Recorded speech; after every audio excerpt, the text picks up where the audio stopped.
Hello बच्चों, इस video में हम जो है अ लेटर टू गॉड के ओरल कंप्रिहेंशन और थिंकिंग अबाउट द टेक्स्ट के क्वेश्चन आंसर समझेंगे और करेंगे। Right, what did, question first है, देखते हैं। What did लैंचो hope for. ठीक है, व्हाट डिड लैंचो होप फॉर, यानी लैंचो को किस चीज़ की आशा थी, क्या उम्मीद थी लैंचो को। तो हमने कैसे करना है, देखो जहाँ डिड आता है ना, मैंने बता रखा आपको, डिड आ रखा है तो डिड के साथ V1 लगता है, वर्ब की फर्स्ट फॉर्म लगती है। तो इस तरह के क्वेश्चन के जब हम आंसर करते हैं तो हम क्या करते हैं, डिड को हटा के जो वर्ब है इसकी सेकेंड फॉर्म लगा देते हैं। ठीक है, तो पहले हम सब्जेक्ट लेंगे। सब्जेक्ट क्या है, लैंचो, होप का हो जाएगा hoped. लैंचो hoped for a good crop.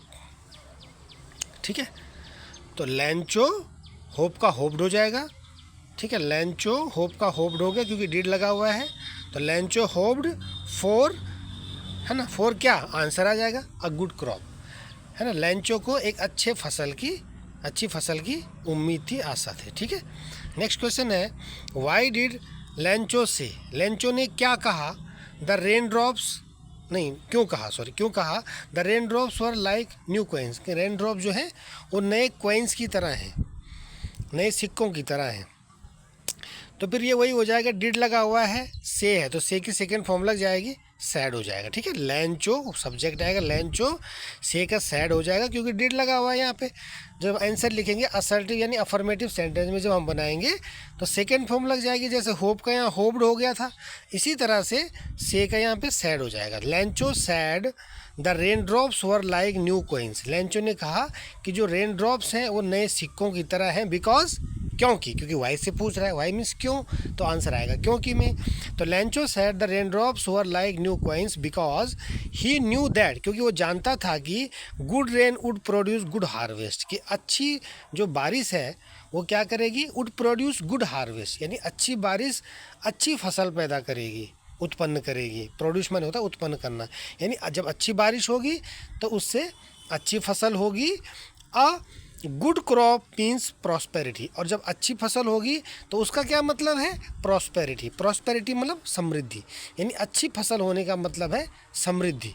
समृद्धि मतलब खूब पैसा आएगा उससे। जब अच्छी फसल होगी तो उस फसल को वो बेचेगा, कुछ अपने लिए रखेगा, अपने यूज के लिए रखेगा, और जो रिमेनिंग है शेष फसल है उसको वो बेच देगा।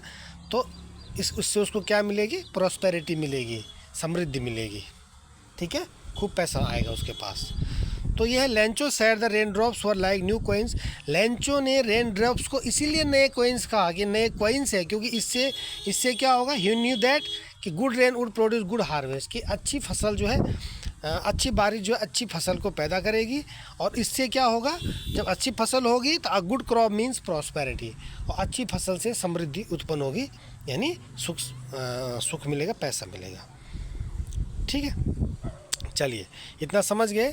नेक्स्ट क्वेश्चन है, question number third, how did the rain change, बारिश कैसे बदल गई। What happened to Lencho's field, Lencho के फील्ड में, लैंचो के फील्ड के साथ, लैंचो के खेत के साथ क्या हुआ। व्हाट हैपेंड मीन्स होता है क्या हुआ। How did the rain change, बारिश कैसे बदली। द रेन, देखो फिर डिड आ गया, ठीक है, फिर चेंज वर्ब आ गई, तो क्या लिखेंगे हम, सब्जेक्ट है द रेन, तो चेंज का हो जाएगा चेंज्ड। कितना सिंपल है, आप ध्यान दीजिएगा, है ना। कई बार क्लास में ही मैं बताता हूँ, जहाँ पे डिड आता है, डिड के साथ फर्स्ट फॉर्म आती है, जब हम उसको अफर्मेटिव में लिखते हैं, यानी उसका जब आंसर लिखते हैं तो हम डिड हटा करके वर्ब की सेकेंड फॉर्म लगा देते हैं। ठीक है, the rain change into hailstones, rain क्या हो गई, चेंज इनटू हेलस्टोन, यानी रेन क्या है, वो हेलस्टोन में बदल गई। ठीक है, all the crops in Lencho's field got destroyed, यानी अब वो बोलता है ना, what happened to Lencho's field, Lencho के खेत के साथ क्या हुआ, तो ऑल द क्रॉप्स, जो पूरी फसल थी, इन लैंचोज फील्ड, लैंचो के खेत में जो पूरी फसल थी, गॉट डिस्ट्रॉयड, वो नष्ट हो गई थी। लैंचो के खेत की पूरी फसल नष्ट हो गई थी, बिकॉज ऑफ, के कारण, द वेदर कंडीशन, जो वेदर कंडीशन थी, यानी जो मौसम की स्थिति थी, उस मौसम की कंडीशन के कारण लैंचो के उस मौसम के कंडीशन, उस मौसम की स्थिति के कारण लैंचो के फील्ड जो है वो डिस्ट्रॉय हो गए थे, नष्ट हो गए थे, यानी उनकी फसल नष्ट हो गई थी। समझ गए। The field was white, field कैसे थे, वाइट थे, वाइट हो गए थे, सफ़ेद हो गए थे, एज इफ मानो कवर्ड विद सॉल्ट, मानो कि वो क्या नमक से ढक गए हो, मतलब उसके फील्ड, मतलब ओले से, ओले इतने गिरे कि उसके फील्ड जो है वो क्या हो गए थे, एकदम सफ़ेद हो गए थे, जैसे कि नमक से ढक गए हों पूरा फील्ड। पहले तो खुश हो गया था जब बारिश हुई थी, लेकिन जैसे ही बारिश जो है हेलस्टोन में चेंज हुई, ओलों में चेंज हुई, ठीक है, तो उसकी पूरी क्रॉप जो है वो डिस्ट्रॉय हो गई थी, और उसके फील्ड जो है हेलस्टोन से ऐसे सफ़ेद हो गए थे जैसे मानो नमक से पूरे कवर हो रखे हों। ठीक है, तो इस तरह से इसका आंसर हम करेंगे। ओके, चलिए नेक्स्ट क्वेश्चन है क्वेश्चन नंबर 4। क्वेश्चन नंबर 4 क्या है बच्चों, what were Lencho's feeling when the hell stopped, Lencho की क्या फीलिंग थी जब हेल यानी जब ओले गिरना बंद हो गए थे, तो लेंचो की क्या फीलिंग थी, क्या फीलिंग थी लेंचो की, तो व्हेन द हेल स्टॉप्ड, ठीक है, व्हेन द, ये यहाँ से लेंगे, व्हेन द हेल स्टॉप्ड, जब ओले गिरना बंद हो गए थे तो क्या हो गया था, ही वॉज वेरी सैड, तो बहुत दुखी हुआ। भाई जब ओले गिरना बंद हो गए थे, हेल जब स्टॉप्ड हो गए थे, है ना, तो वो दुखी क्यों हुआ, वो इसलिए हुआ क्योंकि ओले इतने ज़्यादा गिर गए थे कि पूरे जो फील्ड था उसका वो पूरा ढक गया था ओलों से, उसकी क्रॉप जो है डिस्ट्रॉय हो गई थी। तो when the hell stopped he was very sad, जब हेल रुक गई थी तो बहुत दुखी हुआ था। राइट, अब नेक्स्ट है ओरल कंप्रेहेंशन चेक 2, यानी ओरल कंप्रेशन दूसरे को चेक करेंगे तो क्या होगा, हु और what did Lencho have faith in, यानी हु और व्हाट, किस पे, कौन और किस पे, कौन या किस पे लेंचो का विश्वास था, यानी लेंचो का किस पर फेथ था, किस पर विश्वास था। व्हाट डिड ही डू, उसने क्या किया, लेंचो का फेथ किस पर था, विश्वास किस पे था, और उसने क्या किया।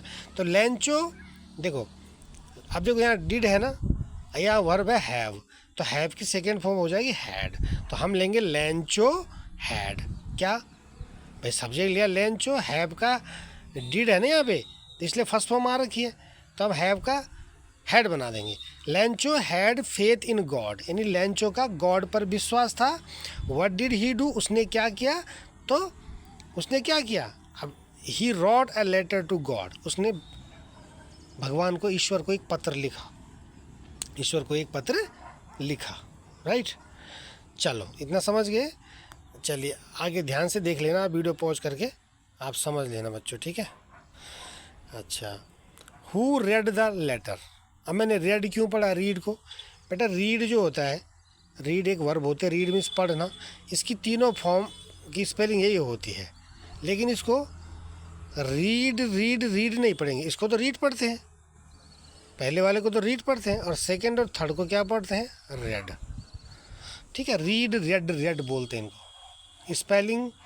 Spellings are same but their pronunciation is different. तो इसको रीड पढ़ेंगे, इसको रेड रेड। बात समझ में आई। तो हु रेड द लेटर मैंने क्यों कहा, अगर ये रीड होता तो तब ये हु रीड्स होता ही, ऐसा होता ना, क्योंकि प्रेजेंट इंडेफिनिट टेंस आता। ठीक है, तो इसलिए हमने रेड पढ़ा, क्योंकि सेकेंड फॉर्म है कि लेटर को किसने पढ़ा, है ना, पास्ट की बात हो रही है। द पोस्ट मास्टर, हु के आंसर बहुत सिंपल होते हैं, मैंने आपको बताया कई बार। हु की जगह हम आंसर लिख देंगे, बाकी हम एज इट इज़ उतार देंगे, क्वेश्चन मार्क हटा के फुल स्टॉप लगा देंगे। ठीक है, तो who read the letter, the postmaster read the letter, postmaster ने पत्र लिखा। किसने पत्र लिखा, पोस्ट मास्टर ने पत्र लिखा। ठीक है, what did the postmaster do then, तब पोस्ट मास्टर ने क्या किया। What did the postmaster do then, देखो डिड आ रखा है तो वर्ब की फर्स्ट फॉर्म डू आ गई, डू मीन्स करना। ठीक है, और डू फर्स्ट फॉर्म होती है, इसकी सेकेंड फॉर्म होती है डिड, थर्ड फॉर्म होती है डन। ठीक है, तो what did the postmaster do then, postmaster ने तब क्या किया, the postmaster answered the letter. ठीक है, पोस्ट मास्टर ने पत्र का उत्तर दिया। ठीक है, पत्र का आंसर्ड यहाँ पे वर्ब है, उत्तर दिया, इसलिए ईडी लगा हुआ है। ही एंड हिज कलीग्स मीन्स होता है जो उसके सहकर्मी थे, जो साथ साथ काम करते हैं ना, एक ही स्टाफ जो होता है वो कलीग होता है एक दूसरे का, ठीक है ना। तो he and his colleagues helped Lencho, उसने और उसके कलीग ने लैंचो की मदद की। कैसे मदद की? By contributing some amount each, यानी प्रत्येक को कुछ अमाउंट कंट्रीब्यूट करके। कंट्रीब्यूट माने होता है योगदान करना, यानी किसी ने कुछ दिया, किसी ने कुछ दिया, मतलब किसी ने, जैसे बोलते हैं ना, किसी ने 200 रुपये दिए, किसी ने 400 दिए, किसी ने 100 दिए, किसी ने 500 दिए, इस तरह से।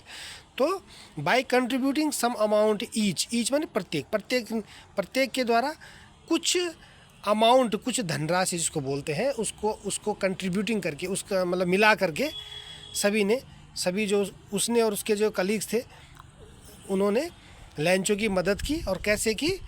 प्रत्येक ने कुछ ना कुछ योगदान दिया, मतलब प्रत्येक ने कुछ ना कुछ जमा करके लैंचो की हेल्प करी,